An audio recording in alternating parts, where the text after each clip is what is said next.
मंगलाचरण सिद्ध सदन सुंदर बदन, गणनायक महाराज दास आपका हूँ सदा, कीजिए जन के काज। जय शंकर जय गंगाधर, जय जय उमा भवानी, सिया राम कीजिए कृपा हरि राधा कल्याणी। जय सारद जय लक्ष्मी, जय जय गुरुदयाल, देव विप्र गो संत जन, भारत देश विशाल। चरण कमल गुरुजनन के नमन करूं, धरि शीस, मोघर सुख संपत्ति भरो, देकर शुभ आशीष।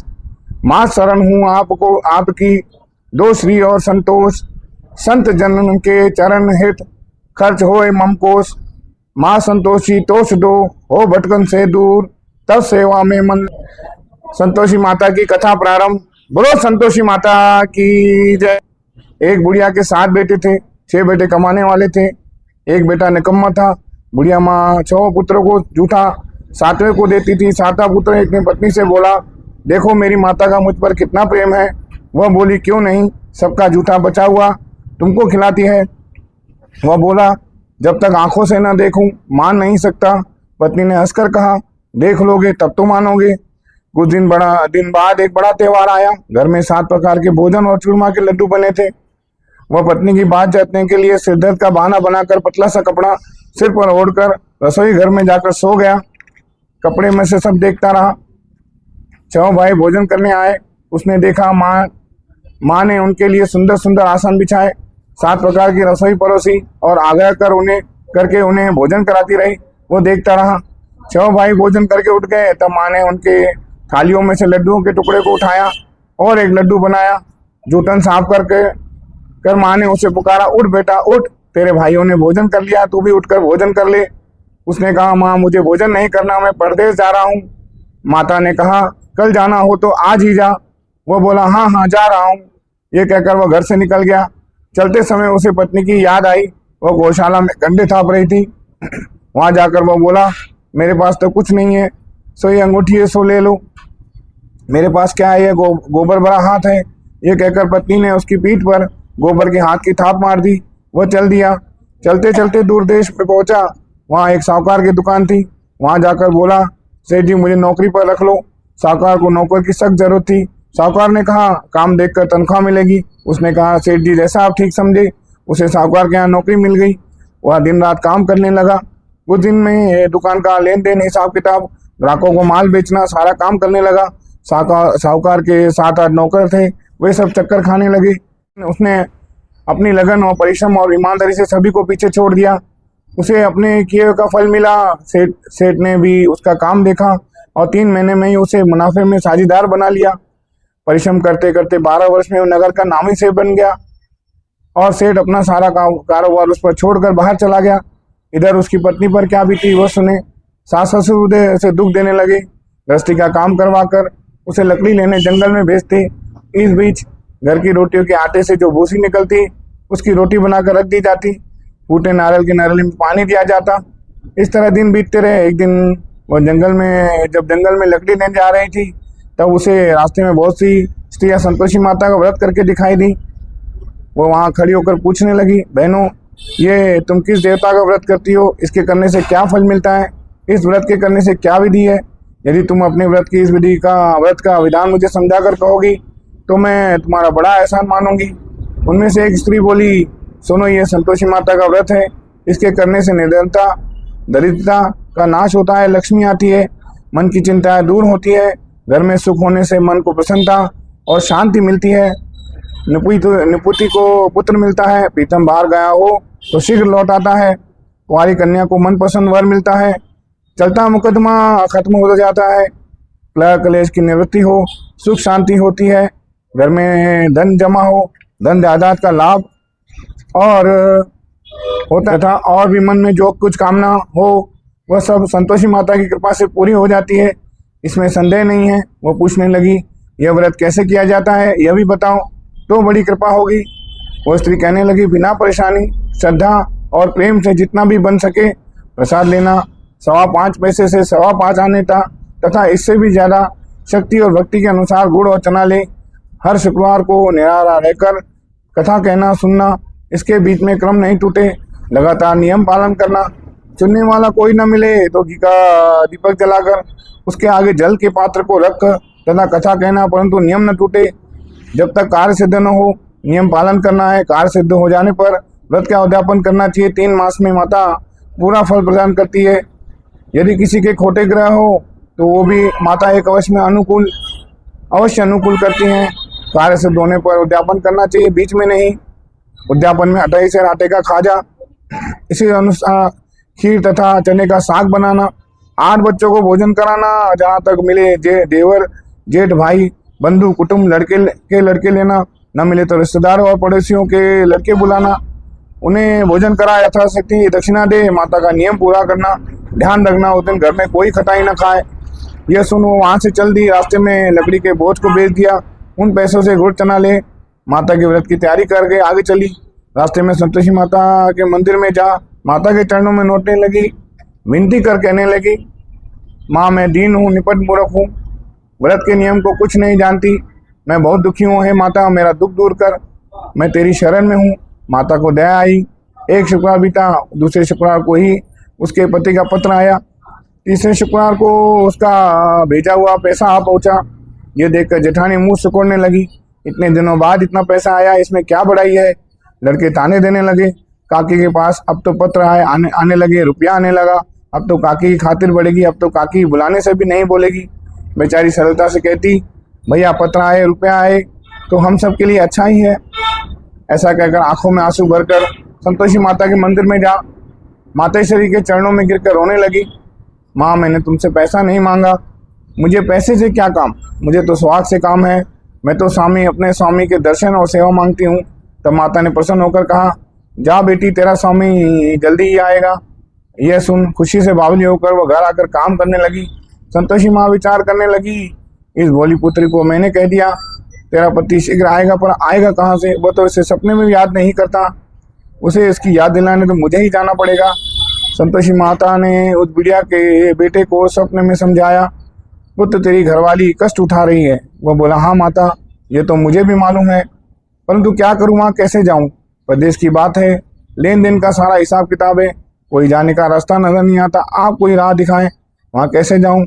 माँ कहने लगी सवेरे नहा धोकर संतोषी माता का नाम ले, घी का दीपक जला, दंडवत का दुकान पर जा बैठना। देखते देखते तेरा लेन देन चुक जाएगा, जमा माल बिक जाएगा, सांझ होते होते धन का ढेर लग जाएगा। वो अगले दिन सुबह बहुत जल्दी उठा। उसने अपने मित्र बंधुओं परिचितों से स्वप्न में माता द्वारा कही गई बात सुनाई। कह सुनाई वह सब उसकी बात सुनकर खिल्ली उड़ाने लगे। वो कहने लगे, कहीं सपने में बात सच्ची होती है। एक बूढ़ा व्यक्ति बहुत समझदार था। वो बोला, देखो भाई मेरी बात मानो, इस तरह सांच और झूठ कहने के बदले देवता ने जैसा कहा है वैसा ही करना, तेरा क्या जाता है। बूढ़े की बात मानकर नहा धोकर उसने संतोषी माता को प्रणाम किया। फिर घी का दीपक जलाकर दुकान पर जा बैठा। शाम तक धन का ढेर लग गया। वह हैरान हुआ, मन में संतोषी माता का नाम ले प्रसन्न हो घर जाने के वास्ते गहना कपड़ा और सामान खरीदने लगा। सब काम निपट अपने घर को रवाना हुआ। उधर उसकी पत्नी जंगल में लकड़ी लेने गई। लौटते वक्त थक जाने के कारण संतोषी माता के मंदिर में विश्राम करने बैठ गई। ये तो रोज उसके रुकने का स्थान था। धूल उड़ती देख उसने माता से पूछा, हे माता ये धूल कैसी उड़ रही है। माँ ने कहा, हे पुत्री तेरा पति आ रहा है, अब तू ऐसा कर, लकड़ियों के 3 बोझ बना, एक नदी के किनारे पर रख, दूसरा मेरे मंदिर पर और तीसरा अपने सिर पर रखकर तेरे पति को लकड़ी का गट्ठा देकर मोह पैदा होगा। वहाँ रुकेगा, नाश्ता पानी बना खाकर माँ से मिलने जाएगा। तू लकड़ी का बोझ उठाकर जाना और बीच चौक में गट्ठा डालकर 3 आवाजें जोर से लगाना, लो सासू जी लकड़ी का गट्ठा दो, भूसे की रोटी दो, नाल के खोपड़े में पानी दो, आज कौन मेहमान आया है। संतोषी माता की बात सुनकर बहुत अच्छा माँ कहकर वो प्रसन्न मन से लकड़ियों के 3 गट्ठे बना लाई। एक नदी के तट पर रखा, दूसरा माता के मंदिर पर रखा। इतने में देखो मुसाफिर वहाँ आ पहुँचा। सूखी लकड़ी देख उसकी इच्छा हुई अब यहीं विश्राम करे और भोजन बना खा पीकर गांव चले। इस प्रकार भोजन कर विश्राम कर वो अपने गांव में आया। उसी समय बहू सिर पर लकड़ी का गट्ठा लिए आई। उसने गट्ठा आंगन में डालकर जोर से 3 आवाजें दी, लो सासी जी लकड़ी का गट्ठा लो, भूसे की रोटी दो, नाल के खोपड़े में पानी दो, आज कौन मेहमान आया है। यह सुनकर सास ने अपने दिए हुए कष्टों को बुलाने हेतु, बहू तो ऐसा क्यों कहती है, तेरा मालिक ही तो आया है, बैठ मीठा भात खा कर कपड़े गहने पहन। पत्नी की आवाज़ सुनकर उसका स्वामी बाहर आया उसके हाथ में पहनी अंगूठी देखकर व्याकुल हो गया। उसने माँ से पूछा, माँ ये कौन है? माँ बोली, बेटा ये तेरी पत्नी, आज 12 वर्ष हो गए हैं। जब से तू गया है तब से सारे गांव में जानवर की तरह भटकती रहती है, काम काज कुछ करती नहीं है, 4 समय आकर खा जाती है। अब तुझे देखकर भूसे की रोटी और नारियल के खोपड़े में पानी मांगती है। वो बोला, ठीक है माँ, मैंने इसे भी देखा है और तुमने भी। अब मुझे दूसरे घर में चाबी दो, घर की चाबी दो, मैं उसमें रहूँगा। ठीक है बेटा, जैसी तेरी मर्जी, कहकर माँ ने चाबी का गुच्छा बेटे के सामने रख दिया। उसने दूसरे घर को खोलकर सारा सामान जमाया। एक ही दिन में वो राजा के महल जैसा ठाट बाट बन गया। अब क्या था, वह सुख भोगने लगी। अगला शुक्रवार आया तो उसने पति से कहा, मुझे संतोषी माता का उद्यापन करना है। पति बोला, बहुत अच्छा, खुशी से कर ले। वो उद्यापन की तैयारी करने लगी।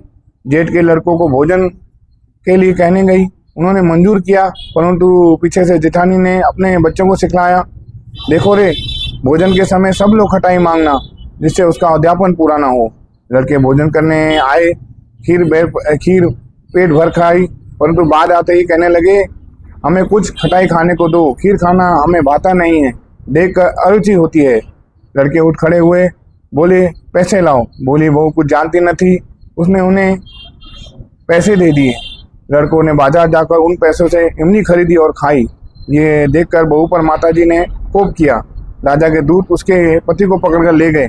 जेठ जेठानी मनमाने खोटे वचन कहने लगे। लूट लुट कर धन इकट्ठा कर लाया था, तो राजा के दूत उसे पकड़ कर ले गए हैं। अब सब मालूम हो जाएगा जब जेल की रोटी खाएगा। बहू से ये वचन सहन नहीं हुए। वो संतोषी माता के मंदिर में गई और कहने लगी, माता तुमने ये क्या किया? हंसाकर क्यों रुलाने लगी? माता बोली, पुत्री तूने मेरा व्रत भंग किया है, इतनी जल्दी सब बातें भुला दी? वो बोली, माता भूली तो नहीं हूँ, न कुछ अपराध किया है, मुझे तो लड़कों ने भूल में डाल दिया, मुझे क्षमा करो माँ। माँ बोली, ऐसी भूल भी कहीं होती है? वो बोली, माँ अब भूल नहीं होगी, अब बताओ मेरे पति कैसे आएंगे? माँ बोली, पुत्री जा, तेरा पति तुझे रास्ते में आता हुआ मिलेगा। वो मंदिर से निकलकर बाहर आई तो रास्ते में उसे अपना पति आता हुआ मिला। उसने पूछा, कहाँ गए थे? वो बोला, इतना धन जो कमाया उसका कर राजा ने मांगा था, वो भरने गया था। वो प्रसन्न होकर बोली, भला हुआ, अब घर चलो। फिर अगला शुक्रवार आया। वो बोली, मुझे माता का उद्यापन करना है। पति ने कहा, ठीक है करो। वो फिर जेठ के लड़कों को भोजन करने गई। जेठानी ने लड़कों को सिखा दिया, तुम पहले ही खटाई मांगना। लड़के भोजन करने बैठे, परंतु भोजन करने से पहले कहने लगे, हमें खीर पूरी नहीं भाती, जी बिगड़ता है, कुछ खटाई खाने को दो। बहू बोली, खटाई खाने को नहीं मिलेगी, खाना हो तो खाओ। उनके उठकर चले जाने पर उसने ब्राह्मणों के लड़के बुलाकर भोजन करवाया। दक्षिणा की जगह उन्हें एक फल दिया। इससे संतोषी माता प्रसन्न हो गई। माता की कृपा से 9 माह बाद उसको चंद्रमा के समान एक सुंदर पुत्र प्राप्त हुआ। पुत्र को लेकर वो प्रतिदिन संतोषी माता के मंदिर में जाने लगी। माँ ने सोचा, ये रोज आती है, आज क्यों ना मैं इसके घर चलूं, इसका आसरा देखूं तो सही। ये विचार कर माता ने एक भयानक रूप बनाया। गुड़ और चने से सना मुख, ऊपर से सून के समान होंठ, उस पर मक्खियां भिनभिना रही थी। दहलीज पर पैर रखते ही उसकी सांस चलाई, देखो रे, कोई चुड़ैल डाकने चली आ रही है, लड़कों इसे भगाओ नहीं तो सबको खा जाएगी। बहू रोशनदान से देख रही थी। वो प्रसन्न हो उठी, आज मेरी माता मेरे घर आई है। ये कहकर दूध पीते बच्चे को गोद से उतार दिया। इस पर इसकी सांस क्रोध से भरकर बोली, अरे इसे देखकर कैसी उतावली हुई है, जो बच्चे को पटक दिया। इतने माता के प्रताप से जहाँ देखो वहाँ लड़के ही लड़के नजर आने लगे। बहू बोली, माँ जी मैं जिनका व्रत करती हूँ ये वही संतोषी माता है। इतना कह उसने झट से घर के सारे किवाड़ खोल दिए। सबने माता के चरण पकड़ लिए और विनती कर कहने लगे, हे माता, हम मूर्ख हैं, अज्ञानी हैं, तुम्हारे व्रत की विधि हम नहीं जानते, तुम्हारा व्रत भंग करके हमने बड़ा अपराध किया है। हे माता, आप हमारे अपराधों को क्षमा करो। इस प्रकार बार बार कहने पर संतोषी माता प्रसन्न हुई। इसके बाद उसकी सास कहने लगी, हे संतोषी माता, आपने बहू को जैसा फल दिया वैसा सबको देना। जो ये कथा सुने या पढ़े उसका मनोरथ पूर्ण हो। बोलो संतोषी माता की जय। भोग लगाओ मैया योगेश्वरी, भोग लगाओ मैया भुवनेश्वरी, भोग लगाओ माता अन्नपूर्णेश्वरी, मधुर पदार्थ मन भाए। थाल सजाऊं खाजा खीर, प्रेम सहित विनती करूं दरदीर। भोग लगाओ माता जी, तुम माता करुणा गंभीर। भक्त चना गुड़ प्रिय पाए, शुक्रवार तेरो दिन प्यारो। कथा में पधारो दुख टारो, भाव मन में तेरो न्यारो। मन माने दुख प्रगटाए, तेरा तुझको दे रहे करो कृतार्थ माता।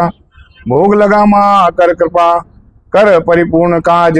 करो क्षमा मेरी भूल को, तुम हो माँ सर्वज्ञ।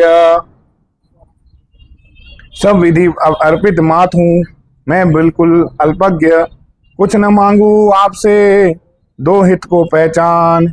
माँ संतोषी आप हैं, दया स्नेह की खान। बोलो संतोषी माता की जय।